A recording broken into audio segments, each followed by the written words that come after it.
আসসালামু আলাইকুম। আজকে আপনাদেরকে দেখাবো মাটির চুলায় কিভাবে মজাদার গরুর মাংস রান্না করি আমরা গ্রামের বাড়িতে।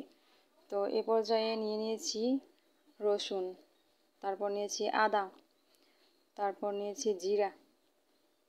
এগুলো সব আমি পাটায় বেটে নিব। দেখুন পাটায় মশলা বাটা হচ্ছে। একে একে সবগুলো মশলা বেটে নিব। আর বাটা মশলায় সবচেয়ে বেশি স্বাদ, মানে ব্লেন্ডার করলে ওই স্বাদটা পাওয়া যাবে না, এটা বাটা মশলা দিয়েই সম্ভব। আর এখানে নিয়েছি পরিমাণ মতো গরুর মাংস, দিয়েছি পেঁয়াজ কুচি, তারপর দিয়ে দিচ্ছি রসুন বাটা, জিরা বাটা, আর এখন দিয়ে দিব আদা বাটা।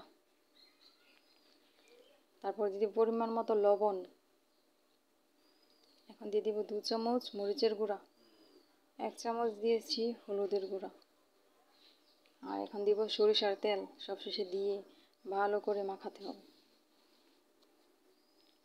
এভাবে রান্না করলে গরুর মাংস যত বেশি মাখানো হবে তত বেশি স্বাদ, মানে মাখানোতেই আর কি অর্ধেক স্বাদ। যত বেশি মাখাবেন তত বেশি মজা। দেখুন আমি কিভাবে মাখাচ্ছি, কিছু সময় রেখে দিলে আরও বেশি ভালো হয়। তো এখানে দিয়ে দিয়েছি পানি, আর দিয়ে দিচ্ছি গোটা মশলা, লং, এলাচ আর দারচিনি। তো এখন একটা ঢাকনা দিয়ে ঢেকে চুলায় বসিয়ে দিয়েছি। দেখুন সুন্দর করে হয়ে যাচ্ছে।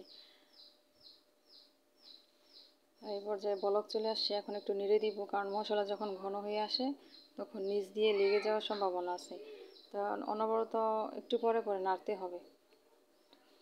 আমার রান্না প্রায় শেষের দিকে। দেখুন কত সুন্দর কালার হয়েছে। এভাবে রান্না করলে অনেক মজা। যদি ভিডিওটি ভালো লাগে তাহলে চ্যানেলটি সাবস্ক্রাইব করে দিবেন আর কমেন্ট করে দিবেন।